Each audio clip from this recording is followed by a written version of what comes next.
varam turpināt ar trešo daļu, noslēdzošā daļa šajā virtuālajā nodarbībā vai virtuālajā lekcijā, un izskatīsim atlikušās 3 tēmas.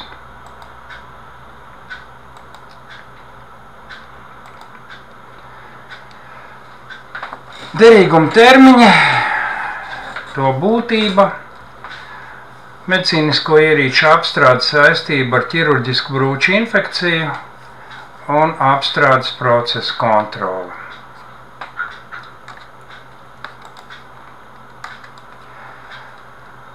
Derīguma termiņi un to būtība. Tad viena lieta ir tā, ka sterilu materiālu glabāšanas termiņš nekādi nav atkarīgs no sterilizācijas vai dezinfekcijas metodas, bet tas ir atkarīgs no izvēlētās iepakojuma sistēmas, glabāšanas veida un glabāšanas vietas. Lūdzu, atcerieties to, ka pilnīgi visām sterilizācijas metodēm ir jāsasniedz viens un tas pats mikrobu samazinājuma skaits, izdzīvojušu mikrobu samazinājuma skaits. Tieši tāpat arī dezinfekcijas metodēm ir attiecināms tieši tas pats. Jāsasniedz noteikts līmenis. Nekādīgi tas neietekmē glabāšanas termiņu. Sterili medicīnisko ierīču glabāšanas termiņu nosaka izmantojot specifisku punktu metodi. Šo metodi jau krietni sen atpakaļ, pagājušā gadsimta 90. gados, radīja holandiešu pētnieks, viens no sterilizācijas daļas vadītājiem, Džeks Van Astems. Viņš veltīja šīs sistēmas izstrādē 6 gadus. Kā rezultātā ieguva noteiktus datus, pēc kuriem bija iespējams jau sistematizēt veidus, kā mēs pakojam, kurā vietā un kā glabājam konkrētas medicīniskās ierīces, un līdz ar to noteikt, cik tad ilgi mēs viņus varam glabāt droši konkrētajā vidē, konkrētajā iepakojuma sistēmā. Šī punkta sistēma ir aprakstīta Latvijas Republikas ministru kabineta noteikumos numur 104. Vēl ir būtiski, un tas ir jāsaprot, ka glabāšanas termiņš nenorāda, cik ilgi iepakojumos esošās medicīnas ierīces viņu virsmas ir sterilas, bet gan to, cik ilgi barjeras materiāls garantē nemainīgu satura kvalitāti pie nosacījumi, kas ir ļoti būtiski, ja tiek ievēroti glabāšanas nosacījumi. Respektīvi, situācija ir ļoti vienkārša.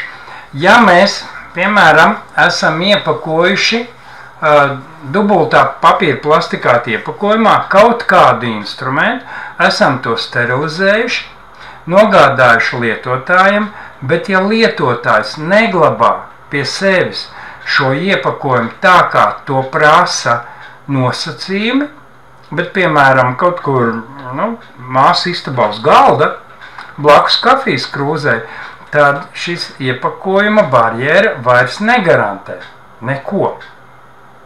Tieši tas pats ir attiecināms, piemēram, uz krepētu papīra iepakojumu, ja tie tiek likti viens uz otru, bez jebkāda starpslāņa pa vidu, arī tad jau vairs nekādas garantijas nav. Tātad tikai pie nosacītiem nosacījumiem konkrēti iepakojuma barjera garantē, ka satura kvalitāte nemainīsies noteiktu laiku.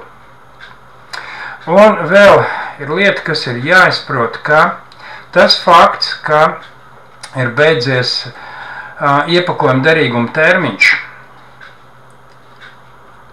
Piemēram, mums ir 60 dienas, kaut kam. Tad tas nebūtu nenozīmē, ka saturs jau ir neatbilstošā kvalitātē. Pie nosacījumiem tas ir ticis glabāts pareizi. Tas nozīmē tikai to, ka iepakojums vairs negarantē nemainīgu kvalitāti, un satura kvalitāte sāk pasliktināties. Cik ātri tas notiks, ir atkarīgs no apkārtējās vides. Tātad iepakojuma vai derīguma termiņš nav domāts saturam, derīguma termiņš ir domāts barjērai. Tas ir jāsaprot. Bet tā kā mēs esam cilvēki un vienkārši uz aci nevaram novērtēt, kas tad īsti notiek ar to, kas ir iepakojumā iekšā, beidzoties derīguma termiņam, mēs esam spiesti šo te iepakojumu atvērt, apstrādāt pa jaunu un mainīt barjeru. Jo mēs nekādi nevaram pateikt, ne ar redzi, ne ožu, ne tausti, cik tad uz virsmas jau ir izdzīvojuši mikrobi. Nekādi. Un medicīnisko ierīču apstrādes saistība ar brūču infekciju. Ir zināmi dati, ka ķirurģisku brūču infekcija tiek definēta kā infekcija, kas parādas pēc ķirurģiskas manipulācijas, tātad operācijas griezuma vietā vai ap to, un aptuveni no 5 līdz 3% pacientiem, kuriem tiek veikta ķirurģiska manipulācija. Šie iemesli var būt dažādi, kāpēc tas notiek. Varētu būt, teiksim, neievērot higienas nosacījumu komandā, netīra telpa, kurā tiek veikta manipulācija, nepareiza ventilācijas sistēma strādā ne tā, kā tam būtu jābūt. Varētu būt arī aprūpe pēc manipulācijas, kaut kur kādā nodaļā, un, protams, kā iesaistīti arī ir ķirurģiskie instrumenti. Atšķirībā no citiem veidiem, kāpēc mums parādas šādas te hospitālas infekcijas, tur var būt rokas, kateterizācijas, ārēji apstākļi, tieši ķirurģiskās brūču infekcijas ir interesants ar to, ka šeit vienmēr ir jāizskata, kas tad ir noticis ar instrumentu pirms šis instruments ir pielietots ķirurģiskā manipulācijā. Un mēs nevaram atļauties pateikt, ka tas ir tikai invazīvā, teiksim, ķirurģiskā operācijā, operāciju zālē. Tas varētu notikt arī pie vissīkākās ķirurģiskās manipulācijas, kaut kur manipulāciju telpā. Un vēl būtiska lieta ir tā, ka tieši ķirurģisku brūču infekciju gadījumā ir diezgan grūti atrast pareizo vai patieso iemeslu, kāpēc šī infekcija ir parādījusies. Parasti jau tiek teikts, jā, tur kaut kas ir bijis nepareiza komanda, netīra telpa vai vēl kā savādāk, bet ir jāņem vērā, ka varētu būt bijuši iesaistīti arī instrumenti. Bet ar instrumentiem ir ļoti interesanta lieta. Beidzas šī manipulācija, un pat ja instruments ir bijis piesārņots, pirms manipulācijas jau, šis instruments tiek nosūtīts uz apstrādi. Un reāli mēs vairs nevaram pateikt, kas tad īsti ir pie vainas, vai tas instruments bija vai nē. Ja tas vienkārši jāizprot, ka tas ir tā. Ja, pat ja šis instruments bija netīrs vai kontaminēts, mēs to nevaram pateikt ar aci, ne es, ne jūs, ne jūsu māsas, tāpēc, ka mēs visi esam tikai cilvēki. Mēs paļaujamies uz to, ka process ir bijis labs, jūsu māsa paļaujas uz to, ka process ir bijis labs, jūs paļaujaties uz māsu, jo māsa ir pēdējais robežpunkts vai lēmumu pieņēmējs, kurš iedod šo instrumentu jums rokā. Bet arī viņi ir tikai cilvēks. Ne visu var novērtēt. Runājot tieši par šo, kas ir saistībā ar ķirurģisku brūču infekciju, Eiropas operāciju māsu vai perioperatīvās aprūpes māsu asociācija 2015. gadā prezentēja pētījumu, savu pētījumu, tikai operāciju māsu pētījumu, ka aptuveni 37% no visām hospitālām infekcijām ir tieši ķirurģiskas brūču infekcijas vai surgical site infection. Un iemesli šeit tiešām šādam te pētījumam vai, teiksim, rezultātam ir salīdzinoši interesanti. Viena lieta ir tā, ka tur var būt iesaistīts instruments tieši, tātad kļūdas vai negadījuma apstrādē, un patiesībā tas var notikt, jo apstrādi veic cilvēks, un cilvēkam ir raksturīgi kļūdīties. Kļūdas var notikt nepareizā instrumenta, teiksim, prezentācijā, respektīvi iepakojuma atvēršanā un instrumentu pasniegšanā. Tas gan ir ļoti rēti, bet var notikt. Un, protams, ka kļūdas var notikt instrumentu glabāšanā. Tas arī ir, starp citu,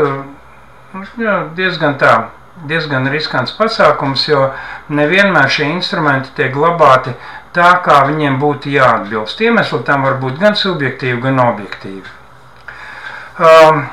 Pasaules veselības organizācijā uzskata, ka ķirurģiska brūča infekcija saistībā ar pielietoto ķirurģisko instrumentu parādās apmēram 1 līdz 1,5% no šiem 37.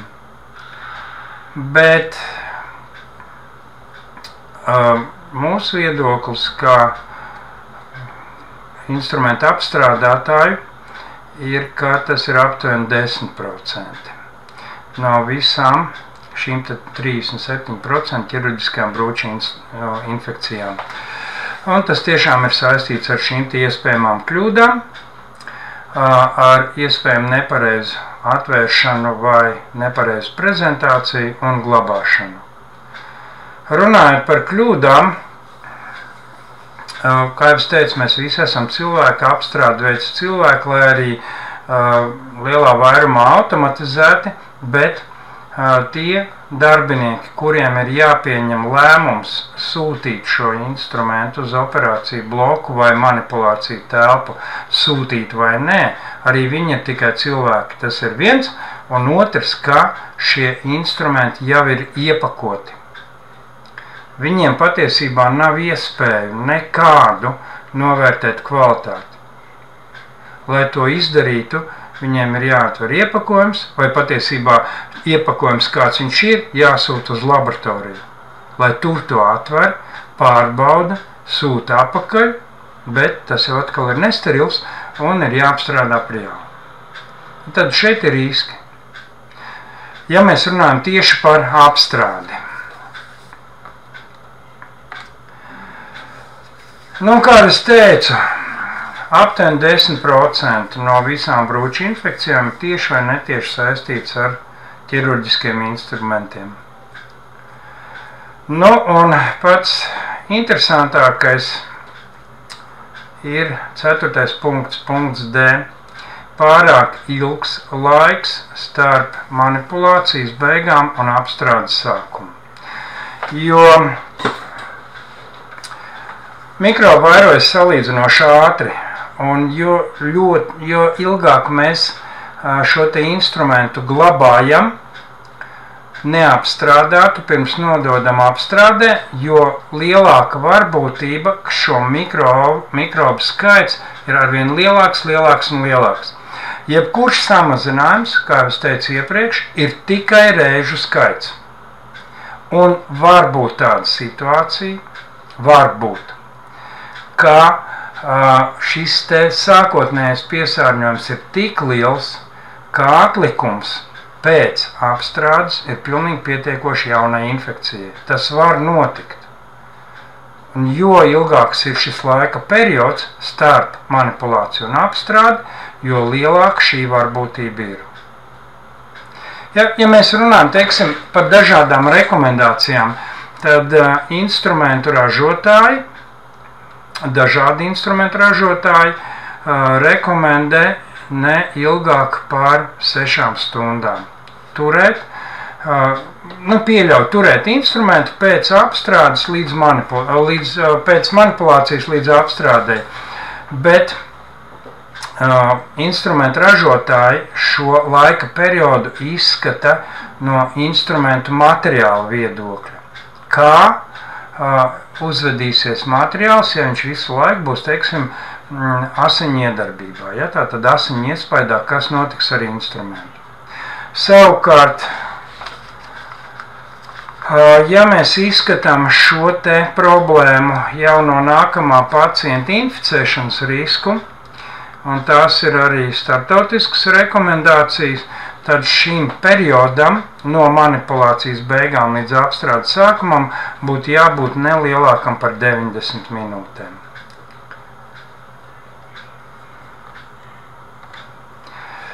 Un apstrādes procesa kontrole.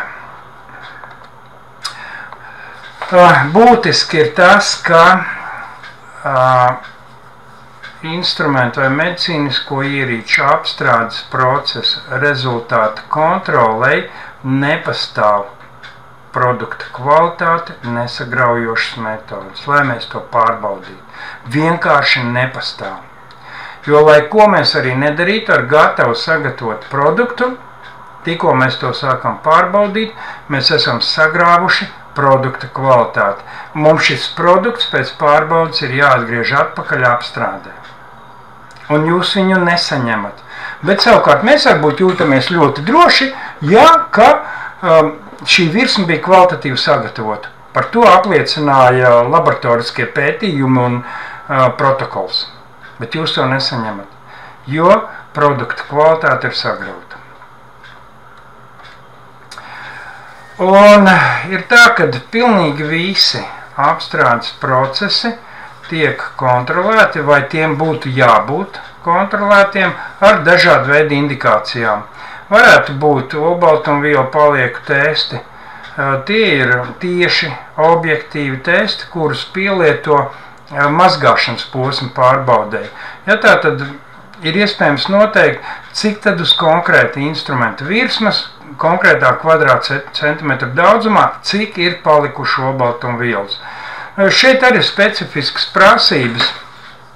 Ja, teiksim, vēl pavisam nesen, 10 gadus iepriekš prasība bija, ka uz 1 kvadrātcentimetru virsmas drīkst palikt 20 mikrogrami olbaltumvielu pēc mazgāšanas procesa, tad burtiski pēc 5 gadiem šī prasība tika samazināta uz 10 mikrogramiem, vēl pēc gada uz 5, vēl pēc 2 gadiem uz 3. Un patiesībā sākot ar šo gadu būtu jābūt tā, ka uz 1 kvadrātcentimetra ķirurģiski instrumentu virsmas pēc mazgāšanas procesa paliek 1 mikrograms olbaltumvielu, nevairāk. Šos testus gan nepielieto ikdienā, pielieto tikai iekārtu veiktspējas atbilstības pārbaudē, respektīvi reizi 11 mēnešos mazgāšanas dezinfekcijas mašīnas tiek nodotas vai patiesībā tiek uzaicināti eksperti, kuri pārbauda šo te mašīnu darbību, un katrai mašīnai šāda pārbauda aizņem aptuveni 5 dienas. Viņi tiek pārbaudīti dažādos veidos, lai pārliecinātos, ka pie dažādām ielādes konfigurācijām šī te iekārta ir spējīga ar esošo ķimikāliju koncentrāciju, ar esošo minūšu ilgumu mazgāšanā nodrošināt, ka tiešām ir palicis šis te prasītais mikrogramu skaits, un ne vairāk.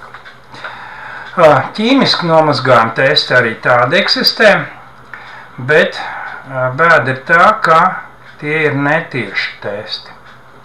Respektīvi, šīs te ir kā testa lapas vai testa kapsulas, kuras tiek ievietotas mazgāšanas mašīnā kopā ar instrumentiem, bet tās neattēlo to, kas ir noticis reāli ar instrumentu. tās attēlo tikai to, kas ir noticis ar viņām pašām. Vai šīs te ķīmiskās vielas ir nomazgājušās nost vai nē. Ja, un šie testi arī ir daudz un dažādi, un bēda ir tā, ka vēl nav izstrādāts vienots standarts, ko tad īsti lietot, lai mēs būtu pilnīgi droši, ka tas ir tā, kā tam ir jābūt. Dezinfekcijas kontrolē tieši termiskai arī tiek izmantot ķīmiski testi, netieši. Tie attēlo tikai to, kas ir noticis kopumā šajā te mazgāšanas dezinfekcijas kamerā, vai ir bijusi sasniegta noteiktā temperatūra, noteikto laiku. Plus ir tas, ka, vienīgais plus ir tas, ka šie te indikātori ir neatkarīgi no iekšējo mašīnas sensoru rādījumiem. Un šos, protams, pielieto ikdienas darbā.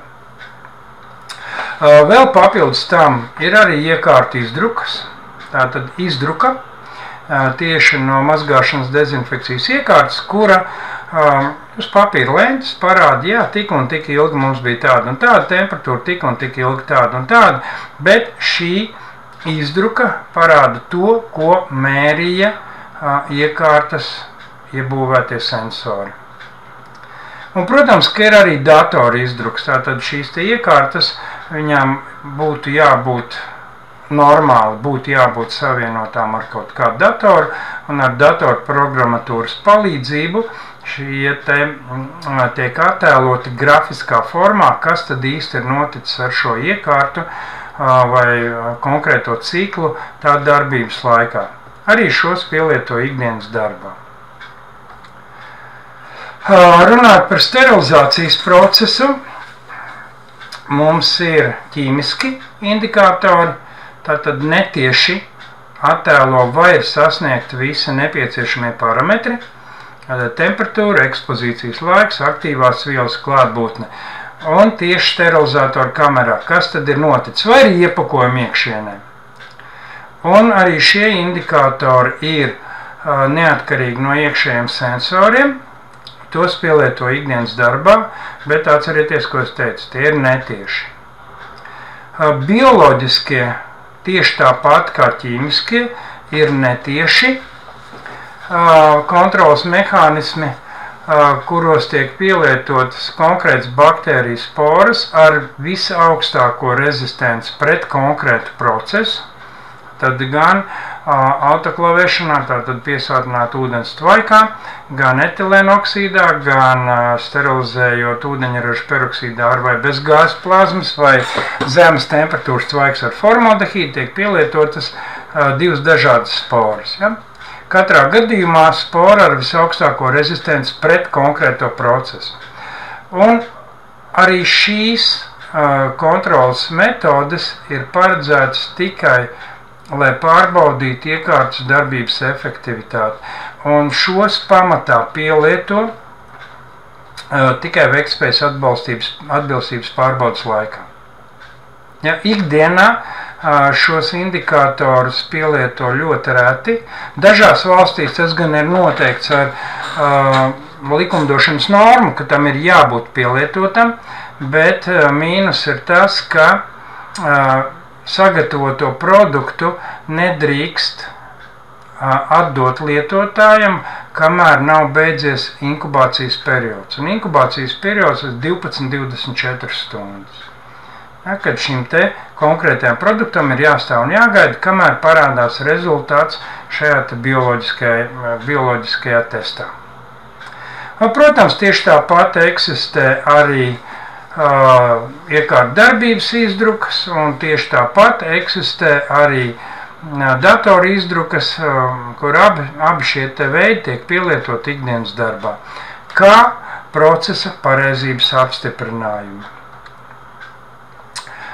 Bet, kā es teicu, sagatavotu medicīnisko ierīču atbilstību var pieņemt tikai kā varbūtību, kas ir atkarīga no pielietotajām apstrādes metodēm un netiešās kontrolas līdzekļiem. Un kāpēc tieši netiešās?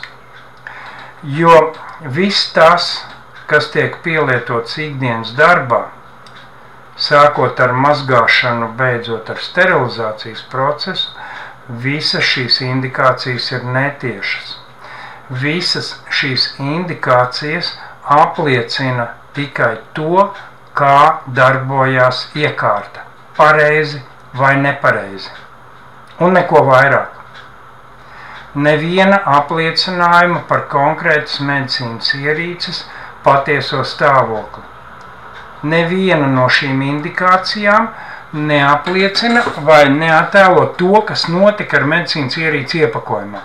Tikai to, ka jā, es šeit biju, redziet, es mainīju krāsu. Ar mani viss bija forši. Bet kas notika blakus ar to pinceti, es nezinu.